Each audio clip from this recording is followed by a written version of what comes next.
আল্লাহ নজর করে তাকায় দেখো তোমার পেয়ারা বান্দারা আল্লাহ গো হাত তুলছে, এই জান্নাতের বাগানে এসে হাত তুলছে। আল্লাহ গো আমরা আর নামাজ ছাড়বো না, হাটলারা দেন। আল্লাহ গো আর নামাজ ছাড়বো না, আর দাড়ি কাটবো না, আর মিথ্যা কথা জবান দিয়ে বার করবো না। আল্লাহ আপনি আমাদের তওবা কবুল করেন, সকলে বলেন আমিন। ঘুমের চেয়ে নামাজ ভালো, আর তুমি ঘুমাইও না, ঠিক মতো পড়িলে নামাজ জান্নাত তোমার ঠিকানা। আমার প্রাণের ভাই বোনেরা জলদি করে উঠে যাও, ওযু করে তাড়াতাড়ি নামাজ পড়তে লেগে যাও।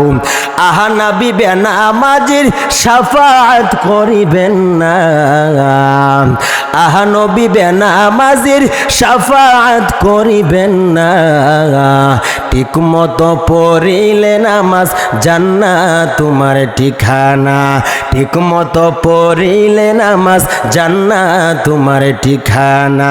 কথা বলেন ঠিক না? নামাজ ডাক দিয়া বলবে, এ আল্লাহর ফেরেশতারা রে, বান্দা মাত্র ঘুমাইছে, তাকে তোমরা কেউ ডিস্টার্ব করিও না। এই কঠিন মুসিবতের সময় তোমার কি পরীক্ষা দরকার আমার কাছ থেকে নিয়ে যাও। কারণ দুনিয়ার জমিনে, ঠান্ডার জমিনে, এই হুস মাসে কনকনা শীতের মধ্যে যখন বান্দারা ওযু করে কাঁপতে থাকে, আর কিছু আল্লাহর বান্দারা লেপ কম্বল গায়ে যে ঘুমায় যা, আর গায়ে গোবরের মানুষরা ভোর রাত্রে উঠিয়া যাই নামাজ দাঁড়ায়া যা, আর নামাজ দাঁড়ায়া যা। আলকাল কঠিন মুসিবতের সময় আমি তার বন্ধু হয়ে গেলাম। কি পরীক্ষা দরকার আমার কাছ থেকে নিয়ে যাও, আমার কাছ থেকে নিয়ে যাও। বলে কতক্ষণ তুমি থাকবা? নামাজ ডাক দিয়ে বলবে, ওই বান্দাকে জান্নাতে দেওয়া ঢুকায়া দেওয়া আগ পর্যন্ত আসি। দুনিয়ার মহব্বত সমস্ত গুনাহের মূল। হুব্বে যা, হুব্বে মাল, হুব্বে নিসওয়ান, তিনটা লোভে সারা বাংলাদেশের মানুষ ভুগতেছে। হুব্বে যা, হুব্বে মাল, হুব্বে নিসওয়ান, সম্পদের লোভ, সম্মান পাওয়ার চেয়ার লোভ, যৌবনের লোভ। সম্মান পাওয়ার চেয়ার লোভ ফেরাউনের আসিল, আল্লাহর সাথে গাদ্দারি করিয়া সে নিজেই খোদা দাবি করছে। পিছিয়ে কি কাজটা করছে? সম্মানের লোভ। দুনিয়ার মানুষ, যেই মানুষটা দেখবেন আল্লাহর রাস্তা থেকে সে উল্টা পাল্টা চলতেছে, মনে করবেন তিনটা লোভের মাধ্যমে একটা লোকে সে আক্রান্ত আছে। হয়তো সম্মান পাওয়ার চেয়ারের লোভে, না হয়তো যৌবনের লোভে, না হয়তো কি বলছি? তিনটা লোভ বলেন তো, তিনটা লোভ কি বলছি বলেন? হুব্বে যা, হুব্বে মাল, হুব্বে নিসওয়ান। যেই মানুষটা আল্লাহর রাস্তা থেকে উল্টা পাল্টা চলে, কথা ঠিক নাই, মনে করবেন তিনটা লোভের মাধ্যমে একটা লোভে সে আক্রান্ত আছে। আমার বাবারা, কারুনের সম্পদের লোভ ছিল। মুসা আলাইহিস সালাতুর জমানায় মুসার সাথে বেয়াদবি, আল্লাহর সাথে বেয়াদবি। সোনার বাংলাদেশে তাসলিমা নাসরিনের যৌবনের লোভ হয়েছিল। কথা বলেন ঠিক কিনা? কে সে লোভটা? নাম পা ইতিহাস টানবো না, সংক্ষেপে বলি। সোনার বাংলাদেশে স্বামী আর স্ত্রী দোয়া করে, আল্লাহ একটা সন্তান দাও। আল্লাহ তাআলা সন্তান দান করছেন কন্যা। বাবা মা আদর কইরা নাম লেখছে তাসলিমা। তাসলিমা যখন পড়াশোনার সময় হয়, তাকে স্কুলে ভর্তি করার পরে একটা সময় সে সায়েন্সে লেখাপড়া করে, তারপরে সে MBBS ডাক্তার হওয়ার পরে আল্লাহর কালাম গবেষণা শুরু করে দিল। আল্লাহর কালাম গবেষণা শুরু করতে গিয়ে দেখে আল্লাহ তাআলা কোরআনের ভিতরে বলে নারী থাকবে পর্দার আড়ালে, নারী যেখানে চাই সেখানে যাইতে পারবে না, নারী থাকবে পর্দার আড়ালে। তাসলিমা নাসরিন বলে পুরুষ যদি বাজারে যায় নারী কেন যাইতে পারবে না, বরং আল্লাহ বড় জালেম, নারীদের উপরে জুলুম করেছে। জোরে বলেন নাউজুবিল্লাহ, আরো জোরে বলেন নাউজুবিল্লাহ। সোনার বাংলাদেশে কেউ আওয়ামী লীগ বুঝি না, সুন্নি বুঝি না, ওহাবি বুঝি না, সমস্ত মানুষ আল্লাহু আকবারের যখন ধ্বনি তুলল, যে তাসলিমা নাসরিন পদ্মার বিরুদ্ধে কথা বলল, বুরকার বিরুদ্ধে কথা বলল, সমস্ত মানুষের হুঙ্কারের কারণে এই তাসলিমা নাসরিন বাংলাদেশ ছাড়তে বাধ্য হয়েছে। কথা বলেন ঠিক কিনা? আমার বাবারা, আমাদের মূল মাকসাদ নামাজ, মূল মাকসাদ হচ্ছে হেদায়েত। আমার বাবারা, যুবক ভাইরা, ও পর্দার আড়ালের মা বোনেরা, যেই জায়গা বয়ানো যায় মা তোমাদের কথা মনে হয়ে যারে মা, মাগো মা, একদিন লাল শাড়ি পরিয়া জামাইয়ের বাড়িতে আইছিলা রে মা, কত মানুষ না নতুন বধূ দেখার জন্য না আসছিল। আরেকদিন এমন একটা সময় আসবে তোমাকে সাদা কাপড়ের প্যাকেট বানাইয়া তোমাকে চিরবিদায় দেওয়া হবে, আর স্বামীর দরজা দিয়ে ঢোকার মতন তোমাকে অনুমতি দেওয়া হবে না রে মা। ও যুবক ভাইরা, ও বৃদ্ধ বাবাজিরা, এমন কোনো দিন নাই যেই দিন মরণের খবর আমাদের কানের ভিতরে আসে না রে বাবা। আজকে এ পাড়া মসজিদে ইন্না লিল্লাহির আওয়াজ, কালকে আরেক পাড়ার মসজিদে ইন্না লিল্লাহির আওয়াজ। কেউ কাঁদে আমার মা নাই, কেউ কাঁদে আমার সন্তান নাই, প্রত্যেক দিন শুধু কান্নার আওয়াজ রে বাবা, প্রত্যেক দিন শুধু কান্নার আওয়াজ রে, কান্নার আওয়াজ। একদিন দুনিয়া থেকে বিদায় নিয়ে চলে যাইতে হবে রে ভাই।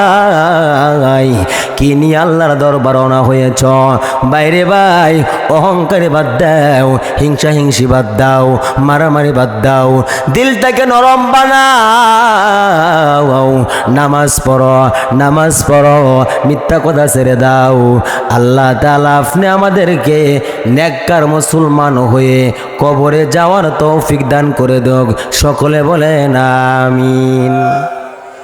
আমার বাবারা, একটা মানুষ যখন দুনিয়া থেকে বিদায় নিয়ে যাবে, টাকা পয়সা, বাড়ি গাড়ি, ধন দৌলত সব রাখিয়া অন্ধকার কবরে চলে যেতে হবে। একটা নেককার মানুষ যখন দুনিয়া থেকে বিদায় নিয়ে যা, আদরের ছেলে, আদরের মেয়ে, আদরের স্ত্রী, বাড়ি গাড়ি দুনিয়াতে থাকলেও সমস্যা নাই। যদি নেককার বান্দা হয়, ওই নেককার বান্দার সঙ্গে 4টা বন্ধু থাকে। জোরে বলেন সুবহানাল্লাহ। এই 4টা বন্ধুর কথা বললেই আমার বয়ান ইতি টানব। আমার বাবারা, এই 4টা কথা বলতে গেলে অনেক সময় দরকার। এই 4টা কথা বললেই আমার বয়ান শেষ। এখন মূল আলোচনা ঢুকছি, এখন আপনারা খেয়াল করে শুনেন। 4টে বন্ধু কি? রাআল কুরআন ইনদা রাসিহি ওয়াস সালাতু আয়ামিনিহি। বান্দারে, যখন তোমাকে কবরের ভিতর রাখা হবে, আপনজন ক্ষমতা থাকে না, আপনজন তার সঙ্গে থাকে না, তার ক্ষমতার বাহাদুরিও তার সঙ্গে থাকে না। যখন নেককার বন্ধুকে কবরের ভিতরে রাখা হয়, যখন মাটি দেয়া সবাই চলে আসে, নেককার বন্ধুর সঙ্গে 4টে বন্ধু থাকে। 1 নম্বরে আল্লাহর কুরআন, 2 নম্বরে বান্দার নামাজ, 3 নম্বরে বান্দার রোজা, 4 নম্বরে বান্দার নেক আমল। আমার বাবারা, আল্লাহর কালাম তোমার বন্ধ হয়ে যাবে রে বান্দা। আজকে তোমার আল্লাহর কালামটা তুমি পড়তে পারো নাই, তোমার মতন কপাল পোড়া দুনিয়াতে কে হতে পারে? অথচ একটা হেফজখানা বাচ্চাকে তুমি দাঁড় করায়া দাও, ঘন্টার পর ঘন্টা তেলাওয়াত করবে, বিনা লুকমা একটাও তার লুকমা লাগবে না। আমার বাবারা, আল্লাহর কালাম তোমার বন্ধু হবে রে বাবা। আল্লাহর কালাম কেমনে বন্ধু হবে? আমার বাবারা, এই আল্লাহর কালাম বরকতের কালাম, কত বরকত। একটা যদি তোমাকে সারাত বলি, এরপরে বরকত শেষ হবে না। বাবা একটা কথা বলি, আল্লাহর কালাম কেমন বরকত দেখো।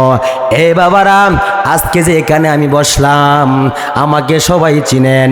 আমি কেউর নাতির সমতুল্য, কেউর সন্তানের সমতুল্য, কেউর ভাইয়ের সমতুল্য। কিন্তু আমার সামনে যেখানে আছেন, এই তেল সুন্দরে গাইপুরের বারো মানুষ, অনেক টাকাওয়ালার মালিক আছেন, অনেক পয়সাওয়ালার মালিক আছেন, কিন্তু 1 মিনিট চিন্তা করেন, আমাকে সম্মানের জায়গা বসাইছেন, আপনার নিচে বৈশা রইছেন। এটা আমার কোনো কারামতি না, এটা আল্লাহ পাকের বরকতের দরকার। কথা বলেন ঠিক কিনা? আমার বাবারা, একটা কোরআনের হাফেজকে একটা মাহফিলের ভিতরে যখন পাগড়ি পরানো হয়, আল্লাহ বলেন রে বান্দা, দুনিয়ার জমিনে তোমার সন্তানকে হাফেজ বানাইলা, কাল হাসরে ময়দানে লক্ষ কোটি মানুষের সামনে তোমাকে, তোমার পিতামাতাকে নূরের টুপি পরাইয়া আমি আল্লাহ জান্নাতে নিয়ে যাব। আমার বাবারা, শুধু তাই না, আল্লাহর কালাম বরকতের জিনিস, আল্লাহর কালাম বরকতের জিনিস। বাবা একটা ঘটনা মনে করলো, ওই দিকে না যাই। আমার বাবারা, আল্লাহর কালাম তোমার বন্ধ হবে যখন মাইয়াতকে খবরে রাইকা চলে আসে, তার ক্ষমতার বাহাদুরি তার সঙ্গে থাকে না, ওই মাইয়াতের কোরআন তার বন্ধ হয়ে যা। এই বাবারা, কোরআন শরীফ পাখির মতন উড়িয়া উড়িয়া তার মাথার উপরে বসে যা। আল্লাহর ফেরেশতাকে তাকে পরীক্ষা লওয়ার জন্য আসে। পরীক্ষা যখন লওয়ার জন্য আসে, আল্লাহর ফেরেশতারা বলে, এ বান্দা, ঘুম থেকে উঠো, তোমার রবের পরিচয় দাও, তোমার ধর্মের পরিচয় দাও, রহমাতুল্লিল আলামিনের পরিচয় দাও। আল্লাহর কালাম জবাব দিয়ে বলে, বান্দা মাত্র ঘুমাইছে, তাকে তোমরা কেউ ডিস্টার্ব করিও না। আল্লাহু আকবার বলেন, আরো জোরে বলেন আল্লাহু আকবার। বান্দা মাত্র ঘুমাইছে, তাকে ডিস্টার্ব করিও না। আল্লাহর ফেরেশতারা বলেন, এত বড় সাহসকার, আমাদেরকে মানা করো। কোরআন ডাক দিয়ে বলে, আমি বান্দার বন্ধু, আল্লাহর কোরআন শরীফ। জোরে বলেন, জোরে বলেন। এখানে কের জন্য আইছো? উপকার করার জন্য আইলাম। কতক্ষণ তুমি থাকবা? আল্লাহর কালাম জবাব দিয়ে বলবে, ওই বান্দাকে জান্নাতে দেওয়া, ঢুকায়া দেওয়া আগ পর্যন্ত আসি। আল্লাহর ফেরেশতারা যাবে বান্দার বাম কিনারায় পরীক্ষা করার জন্যে, ডান কিনারা যাবে আল্লাহর ফেরেশতারা। নামাজ বলবে আসবা না, আল্লাহু আকবার, আমি তার বন্ধু। সলাত, কারণ দুনিয়ার জমিনে বান্দা ঠান্ডার ভিতরে এই গাই কবরের মানুষ, গাই গরিবরের মানুষ যখন মুয়াজ্জিনে বলেন আসসালাতু খায়রুম মিনান নাউম,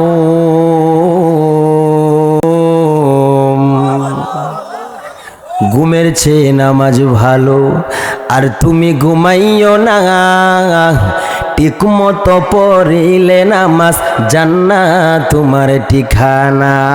আমার প্রাণের ভাই বোনেরা জলদি করে উঠে যাও, ওযু করে তাড়াতাড়ি নামাজ পড়তে লেগে যাও। আহা নবী বেনামাজির শাফাআত করিবেন না, আহা নবী বেনামাজির শাফাআত করিবেন না। ঠিক মতো পড়িলে নামাজ জান্নাত তোমার ঠিকানা। ঠিক মতো পড়িলে নামাজ জান্নাত তোমার ঠিকানা। কথা বলেন ঠিক না? নামাজ ডাক দিয়া বলবে, এই আল্লাহর ফেরেশতারা রে, বান্দা মাত্র ঘুমাইছে, তাকে তোমরা কেউ ডিস্টার্ব করিও না। এই কঠিন মুসিবতের সময় তোমার কি পরীক্ষা দরকার আমার কাছ থেকে নিয়ে যাও। কারণ দুনিয়ার জমিনে, ঠান্ডার জমিনে, এই হুস মাসে কনকনা শীতের মধ্যে যখন বান্দারা ওযু করে কাঁপতে থাকে, আর কিছু আল্লাহর বান্দারা লেপ কম্বল গায়ে যে ঘুমায় যা, আর গায়ে গোবরের মানুষরা ভোর রাত্রে উঠিয়া যাই নামাজ দাঁড়ায়া যা, আর নামাজ দাঁড়ায়া যা। আলকাল কঠিন মুসিবতের সময় আমি তার বন্ধু হয়ে গেলাম। কি পরীক্ষা দরকার আমার কাছ থেকে নিয়ে যাও, আমার কাছ থেকে নিয়ে যাও। বলে কতক্ষণ তুমি থাকবা? নামাজ ডাক দিয়ে বলবে, ওই বান্দাকে জান্নাতে দেওয়া ঢুকাইয়া দেওয়া আগ পর্যন্ত আসি।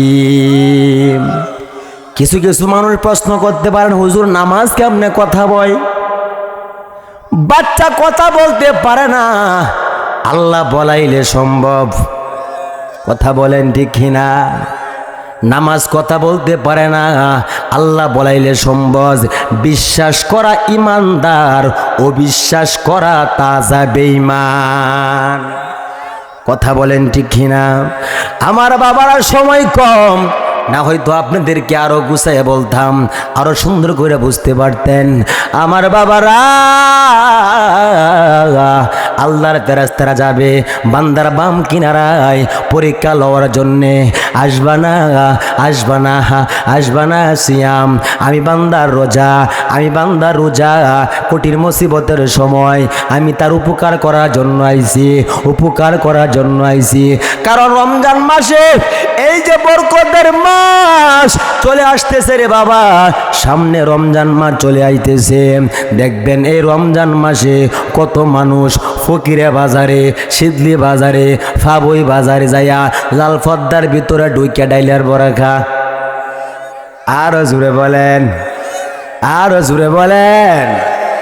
আমার বাবারা, কিছু কিছু মানুষ রমজান মাসে দেখবেন লাল পদ্মা ঢুকিয়া লাইডার বড়া খা।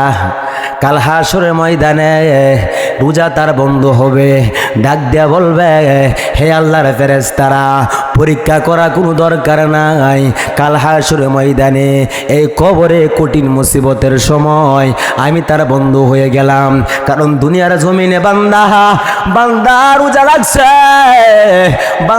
রাখছে, কলিজা পর্যন্ত পানির জন্য শুকায় যা। আল্লাহর বান্দা ইচ্ছা করলে কানা গাইতে পারে, কিন্তু গায় না, একমাত্র আল্লাহর ভয়। আজকে কঠিন মুসিবতের সময় আমি তার পরীক্ষা করার জন্য, জবাব দেওয়ার জন্য আইছি। আল্লাহর বান্দা মাত্র ঘুমাইছে, তাকে তোমরা ডিস্টার্ব করা দরকার নাই। কতক্ষণ তুমি থাকবা?